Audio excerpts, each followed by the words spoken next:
Hello everyone, welcome to RS3 classes. Student, हम लोग RRB NTPC CBT 1 exam के लिए जीके जीएस का प्रश्न देख रहे हैं। जैसा कि आप लोग जानते हैं कि इसमें 40 प्रश्न जीके जीएस से पूछे जाते हैं। तो ये सब प्रीवियस ईयर में पूछे गए क्वेश्चन हैं स्टूडेंट, लेकिन अपडेट हुआ है। जो करंट अफेयर्स के प्रश्न आए थे जिस तरह से, उसी प्रकार से 2024 का करेंट इसमें शामिल किया गया है। तो आप लोग इसे ध्यान से देखिएगा। आप लोग जो एग्ज़ाम देंगे RRB NTPC का, बहुत ही आप सभी को हेल्प पहुंचाएगा। और आप लोग मेरे क्लास को लाइक, सब्सक्राइब, शेयर, कमेंट ज़रूर कर दिया करिए। तो चलिए हम लोग प्रश्न स्टार्ट करते हैं। सबसे पहला प्रश्न देखते हैं कौन सा है। निम्नलिखित में से कौन सा युग्म सुमेलित नहीं है। स्टूडेंट, हम कई बार आप सभी को बताते हैं कि नहीं और हाँ ज़रूर आप लोग देख लिया करिए एग्ज़ाम में, इससे आते हुए क्वेश्चन भी गलत हो जाते हैं। तो पूछा है नहीं है तो यूनेस्को प्राकृतिक धरोहर स्थल और उसका स्थान, तो कौन सा नहीं है। तो ये जो फतेहपुर सिकरी है ये उत्तर प्रदेश में है, और सुंदरवन नेशनल पार्क या पश्चिम बंगाल में है, और सूर्य मंदिर उड़ीसा में है। लेकिन ये एलिफेंटा की गुफाएं कर्नाटक में नहीं है, यह मुंबई में है। यह मुंबई यानी महाराष्ट्र में है। और जैसा कि आप लोग जानते हैं, यह भगवान शिव के लिए मतलब समर्पित है, ये गुफाओं में जो मंदिर हैं। और इसे आप लोग ध्यान देखिए, मतलब ध्यान दीजिएगा कि यह महाराष्ट्र में है। तो चलिए आगे हम लोग प्रश्न देखते हैं। दादा भाई नौरोजी द्वारा दादा भाई नौरोजी किस वर्ष यूनाइटेड किंगडम में हाउस ऑफ कॉमन्स के पहले भारतीय सदस्य बने। तो किस वर्ष में बने थे, तो 1892 में बने थे। और दुनिया की पहली हस्तलिखित नीडल बुक कौन सी है, तो कौन सी है, वह मधुशाला है। मधुशाला किसके द्वारा लिखी गई है स्टूडेंट, आप लोग कमेंट बॉक्स में लिखिएगा ज़रूर। अगर नहीं आता हो तो गूगल पे सर्च करके लिखिएगा। और चौथा प्रश्न हम लोग देखते हैं। किस प्रधानमंत्री का जन्म भारत को स्वतंत्रता मिलने के बाद हुआ था। तो इस प्रश्न को आप लोग ध्यान से देखिएगा। इसमें लिखा क्या गया है, किस प्रधानमंत्री का जन्म भारत को स्वतंत्रता मिलने के बाद हुआ था। यहाँ पे जन्म पूछा जा रहा है, तो ये नरेंद्र मोदी, इनका जन्म कब हुआ है, तो 17 सितंबर 1950 में। मतलब यह स्वतंत्रता मिलने के बाद इनका जन्म हुआ है। तो आंसर क्या हो जाएगा, बी, नरेंद्र मोदी हो जाएगा। और अगला प्रश्न हम लोग देखते हैं। निम्नलिखित में से कौन सा एक प्रकार का सोशल नेटवर्किंग एप्लीकेशन नहीं है। तो कौन सा नहीं है, तो ये जो हैप्टिक होता है यह सोशल नेटवर्किंग एप्लीकेशन नहीं है। बाकी ट्विटर और ये लिंक्डइन और फेसबुक ये सब हैं। और अगला प्रश्न हम लोग देखते हैं करेंट अफेयर्स का। सी डिफेंडर्स 2024 भारत और किसके बीच आयोजित किया गया था। तो भारत और किसके बीच आयोजित किया गया था, तो संयुक्त राज्य अमेरिका के बीच। तो चलिए आगे हम लोग प्रश्न देखते हैं। उस एंजाइम का नाम बताइए जिसका उपयोग प्रोटीन की पेप्टाइड में रूपांतरित करने के लिए किया जाता है। तो उस एंजाइम का क्या नाम है, तो पेप्सिन। और आगे प्रश्न है, पाट मित्रों ऐप किसके द्वारा विकसित किया गया है। तो किसके द्वारा विकसित किया गया है, तो यह भारतीय जूट निगम के द्वारा लॉन्च किया गया है, पाट मित्रों ऐप। और अंतर्ग्रंथि वह बिंदु है जिस पर तंत्रिका आवेग गुजरता है। तो किस पर गुजरता है, तो यह एक क्या है, एक न्यूरॉन से दूसरे न्यूरॉन तक जाता है। और अगला प्रश्न हम लोग देखते हैं। बंगाल में किस क्रांतिकारी संगठन की स्थापना वरिंद्र कुमार घोष ने की थी। तो किस संगठन की स्थापना किए थे वरिंद्र कुमार घोष जी, तो अनुशीलन समिति के। और अगला प्रश्न हम लोग देखते हैं। निम्नलिखित में से कौन एशिया ओलंपिक परिषद के अध्यक्ष के रूप में चुने जाने वाले प्रथम भारतीय हैं। तो कौन है, तो रणधीर सिंह, ये रणधीर सिंह हैं। रणधीर सिंह हैं। आप लोग इसे ध्यान रखिएगा। और अगला प्रश्न हम लोग देखते हैं, पहला अंतर्राष्ट्रीय सौर महोत्सव निम्नलिखित में से किस शहर में आयोजित किया गया है? तो किस शहर में आयोजित किया गया है? तो नई दिल्ली में। और स्टोनोस्फेयर पृथ्वी के ऊपरी हिस्से का अत्यधिक श्याम, यांत्रिक रूप से दुर्बल एवं ताननीय विकृतिशील क्षेत्र है, तो उसे क्या कहा जाता है?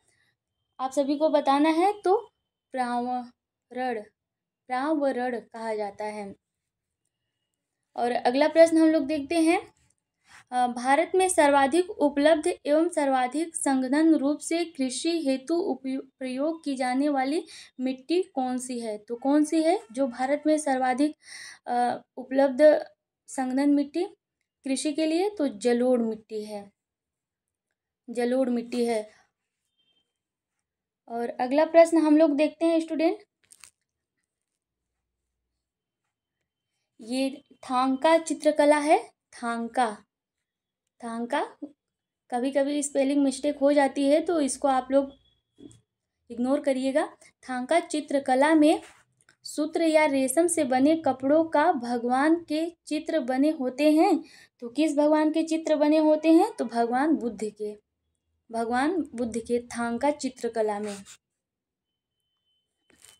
और अगला प्रश्न हम लोग देखते हैं, इनमें से किसने 1857 की क्रांति को न तो पहला, ना ही राष्ट्रीय, न ही स्वतंत्रता संग्राम कहकर संदर्भित किया था? तो वह कौन थे? तो आर.सी. मजूमदार ने 1857 की क्रांति को कहा था, न तो यह पहला है, न ही राष्ट्रीय और न ही स्वतंत्रता संग्राम है। और आरबीआई का प्रतीक क्या है? तो आरबीआई का प्रतीक क्या है, आप सभी को बताना है। तो आरबीआई का प्रतीक है एक ताड़ के पेड़ के सामने बंगाल टाइगर, यह आरबीआई का प्रतीक है। और आगे प्रश्न हम लोग देखते हैं, भारत की पहली सिलिकॉन कार्बाइड विनिर्माण सुविधा निम्नलिखित में से किस राज्य में स्थापित की जाएगी? तो किस राज्य में स्थापित की जाएगी? तो उड़ीसा में। और एमबी का पूर्ण रूप क्या है?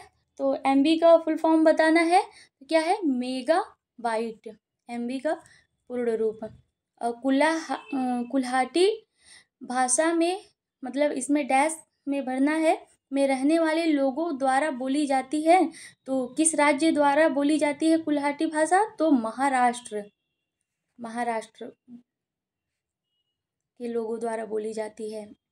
और मेगालोब्लास्टिक एनीमिया किस विटामिन की कमी के कारण होता है? तो किस विटामिन की कमी के कारण होता है मेगालोब्लास्टिक एनीमिया? तो विटामिन B9 के कारण होता है, विटामिन B9 के कारण होता है। और सूर्य की चमकती सतह को क्या कहा जाता है? तो क्या कहा जाता है? फोटोस्फीयर कहा जाता है। 23 क्वेश्चन देखते हैं स्टूडेंट, निम्नलिखित में से किसने वर्ष 2024 का रेमन मैग्सेसे पुरस्कार जीता? तो किसने जीता? हायायो मियाजाकी ने रेमन मैग्सेसे पुरस्कार जीता। और हाल ही में समाचारों में देखा जाने वाला जोरावर क्या है? तो जोरावर क्या है, आप सभी को बताना है। तो वह एक लाइट टैग है जोरावर। और पहला विश्व पर्यावरण दिवस किस वर्ष में मनाया गया था? तो किस वर्ष में मनाया गया था? तो 1974 में पहला पर्यावरण दिवस मनाया गया था। और आगे हम लोग प्रश्न देखते हैं, भारतीय संविधान के अनुसार इनमें से कौन सा राज्य के राज्यपाल की नियुक्ति का पात्रता मापदंड नहीं है? तो राज्यपाल के नियुक्ति का कौन सा पात्रता मापदंड नहीं है भारतीय संविधान के अनुसार, यह बताना है आप सभी को। तो उसे राज्यसभा के सदस्य के रूप में चुनाव के लिए अहर्य होना चाहिए। तो यह नहीं है, बाकी ये सब है। वह भारत का नागरिक होना चाहिए, उसे किसी अन्य लाभ के मतलब नहीं होना चाहिए, और 35 वर्ष की उम्र होना चाहिए। तो ये सब मतलब है। और 27 क्वेश्चन देखते हैं हम लोग। निम्नलिखित में से कौन सी नदी अरब सागर में गिरती है? तो कौन सी नदी अरब सागर में गिरती है? तो साबरमती नदी। और निम्नलिखित में से कौन सा प्राकृतिक संसाधन अक्षय संसाधन है? तो कौन सा है आप सभी को बताना है। तो सूर्य का प्रकाश जो है वह प्राकृतिक संसाधन का अक्षय संसाधन है। और 29 क्वेश्चन है, निम्नलिखित में से किस राज्य ने वर्ष 2024 राज्य खाद्य सुरक्षा सूचकांक में पहला स्थान प्राप्त किया है? तो किस राज्य ने? तो केरल ने पहला स्थान प्राप्त किया है खाद्य सुरक्षा सूचकांक में 2024 में। और मानव शरीर के कौन से अंग लेगियोनेरिस रोग से प्रभावित है? तो कौन सा अंग? तो फेफड़ा जो है। 31 क्वेश्चन है, सतत विकास रिपोर्ट 2024 में भारत का स्थान क्या है? तो भारत का स्थान कौन सा है? 109 है सतत विकास रिपोर्ट में। ये कई एग्जामों में पूछा जाता है स्टूडेंट, आप लोग इसे ध्यान रखिएगा। और 32 क्वेश्चन है, अलब रूनी ने अपनी पुस्तक किताब उल हिंद किस भाषा में लिखी थी? तो किस भाषा में लिखी थी? तो अरबी भाषा में लिखी थी। और 33 क्वेश्चन है, भारत की 2011 की जनगणना के अनुसार भारत की लगभग कितने प्रतिशत जनसंख्या शहरी क्षेत्र में निवास करती है? तो यह 2011 की जनगणना पूछी जा रही है अभी तक, क्योंकि कोई जनगणना अभी तक हुआ नहीं है, तो 2011 की ही जनगणना पूछी जाएगी। तो वह कौन सा है प्रतिशत जनसंख्या शहरी क्षेत्र का जो निवास करते हैं? तो 31.15%। और 34 क्वेश्चन है, किसी वस्तु के संवेग परिवर्तन की बल की दिशा में आरोपित और संतुलित बल के समानुपाती होती है, इस नियम को क्या कहा जाता है? तो इस नियम को क्या कहा जाता है? तो न्यूटन के गति का दूसरा नियम यह है। और हिमालय का इनमें से कौन सा पहाड़ी दर्रा उत्तराखंड को तिब्बत से नहीं जोड़ता है? तो कौन सा दर्रा नहीं जोड़ता है उत्तराखंड के तिब्बत से हिमालय का? तो शिवकिला दर्रा जो है, शिवकिला दर्रा। और निम्नलिखित में से कौन सा एक आध्यात्मिक खनिज है? तो कौन सा है? तो वह गंधक है, गंधक। ये सब क्वेश्चन 2 से 3 बार रिपीट हुए हैं स्टूडेंट एग्जाम में। तो 37 क्वेश्चन देखते हैं, माइक्रो प्रोसेसर के गति को जाना जाता है, तो किस नाम से जाना जाता है? तो क्लॉक स्पीड के नाम से जाना जाता है माइक्रो प्रोसेसर की गति को। और साहित्यिक कृति रत्नावली किसकी कृति है? तो यहाँ आप सभी को बताना है रत्नावली किसकी कृति है? तो हर्षवर्धन की है, हर्षवर्धन के। और काकोरी ट्रेन एक्शन शताब्दी उत्सव किस तिथि से प्रारंभ किया गया है? तो आप सभी को बताना है यह किस तिथि से प्रारंभ किया गया है? तो 9 अगस्त 2024 से काकोरी ट्रेन एक्शन शताब्दी। और लास्ट क्वेश्चन है स्टूडेंट, 54वें अंतर्राष्ट्रीय भौतिक ओलंपियाड के निम्नलिखित में से कौन सा विजेता उत्तर प्रदेश राज्य से है? तो कौन से विजेता हैं? तो भव्या तिवारी हैं। तो स्टूडेंट ये पूरे 40 प्रश्न थे जो कि मोस्ट इम्पॉर्टेंट थे। आप लोग इसे ध्यान से देखिएगा, 1 से 2 बार जरूर देख लीजिएगा। और स्टूडेंट आप लोग मेरे क्लास को शेयर जरूर करिए और फिर कंप्लीट क्लास देखा करिए और मेरी क्लास को लाइक, सब्सक्राइब, शेयर, कमेंट कर दिया करिए। Thank you.